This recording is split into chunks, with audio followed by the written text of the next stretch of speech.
what I see nowadays is that I see that in order to preserve the world, in order to preserve their planet, people from different countries, people from different cultural backgrounds, racial backgrounds, regardless to their beliefs and so on. So I think that they should somehow unite. And we know this biblical proverb, a house divided against itself shall not stand, or we know that it has been used in American history, and nowadays I'm using it because I have published 2 books on biblical proverbs in Hungarian language, and one of the fields of my research is proverbs. So, or united we stand, divided we fall. So this is my sense somehow that the people should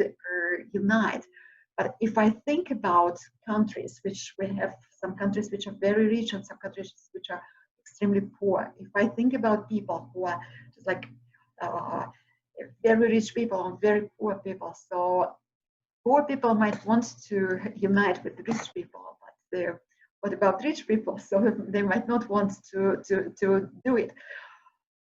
So, and now I think that just like the governments, the countries and people should do these steps, but do you have any ideas what can be done? Because just like if I think about myself, I'm someone who is very small in comparison to a number of other people, but still I have social networks, still I have a YouTube channel, still I have my students, I have my relatives and so on. So I think that just like I can do something, and I have started doing some very different things from what I used to do before that.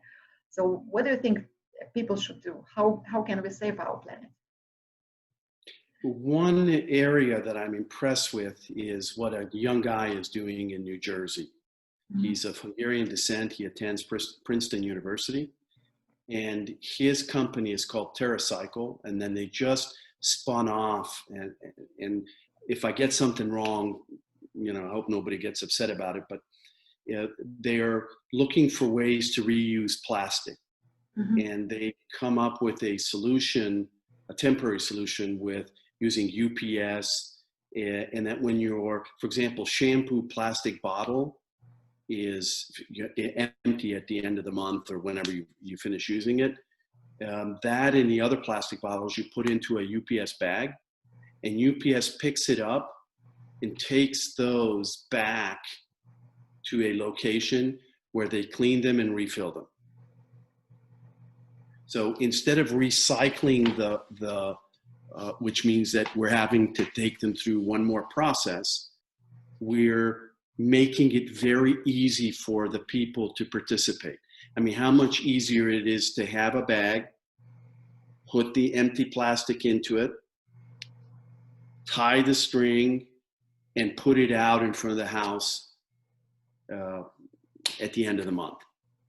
A friend of mine is living in Kansas City, and he's doing renovations on his house, and you can rent a dumpster, a container, what they call them here in Hungary, but a dumpster, and it's a bag. Mm-hmm. So I go to the equivalent of Obi, let's say Home Depot, and I buy this bag for $20. It's incredibly strong.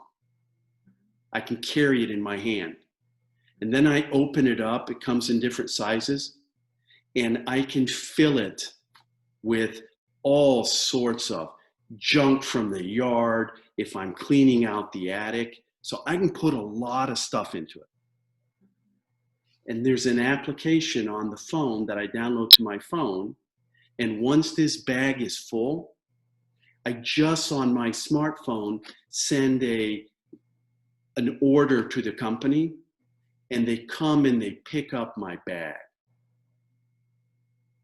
It is so simple. I decide about how much I'm going to have.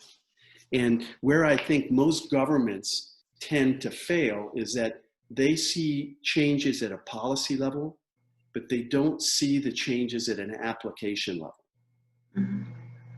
There's a a branch of economics in the United States called choice architecture, where I need to align choices in such a way that people choose the right thing to do.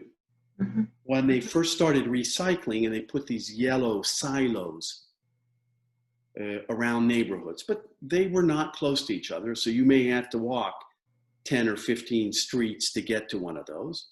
I had a friend of mine look at me and with disgust on her face say, they don't really think I'm going to walk 10 streets to recycle this bottle?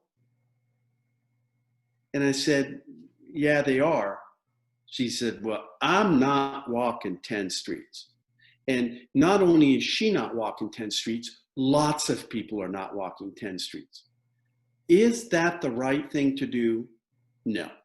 Should everybody walk 10 streets? Yes. Will everybody walk 10 streets? No. No.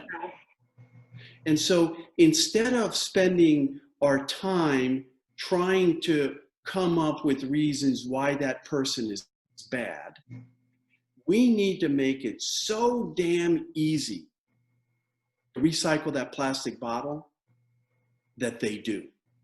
I don't want to be right about why they don't. I need to set it up where it's easy to do. When they in the United States, they went to unleaded gas from leaded gas.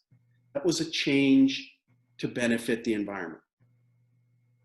They didn't open up new gas stations for people who needed unleaded gas. That would have been a monumental behavior change.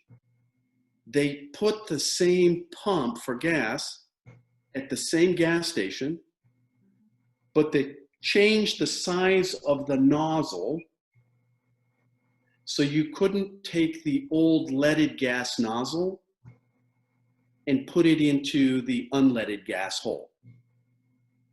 But you didn't have to change your behavior. Did it make the transition to unleaded gas really easy? Yeah. Were there arguments and people getting upset? No. So we're good about this. We, as a group, as a society, we can figure things out and help each other.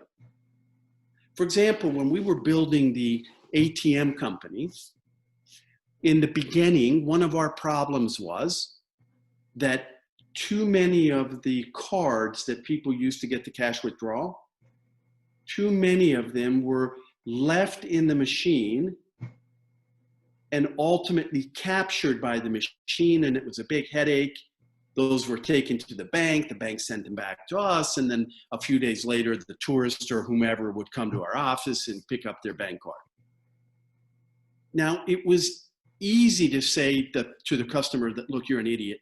You should have pulled your card out of the machine. But that wasn't the problem. The problem was that they went to the machine to get cash.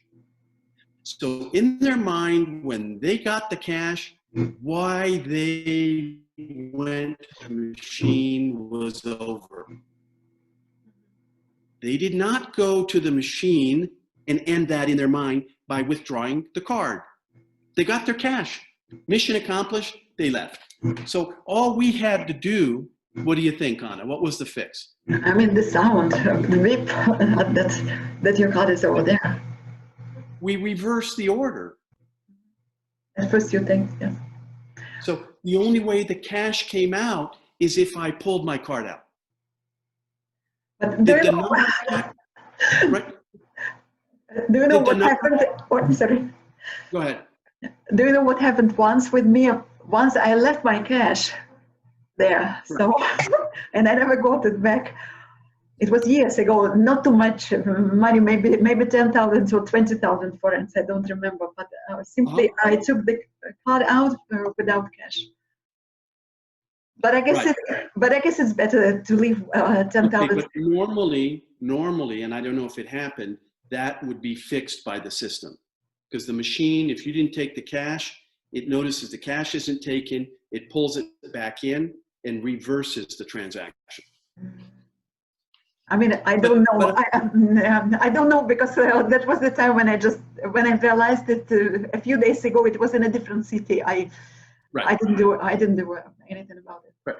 But you understand what I'm saying is that there are ways to get people to do what we want them to do. We just need to set up the order of doing it, or the financial incentive of doing it. Mm-hmm. Right? As long as a plastic bottle, a PET bottle, has no value, it will stay on the side of the road because we don't pick up things that have no value. But if it had a 5 or a 10-cent value, mm-hmm. there are people who would pick it up, because a lot of plastic bottles at 10 cents would mean a warm meal for them, something to drink. Mm-hmm. We're not, as a group of people, we're not dumb. We just need to set it up where people will do it. Mm-hmm. And I believe that there's a solution for almost everything that we need to do.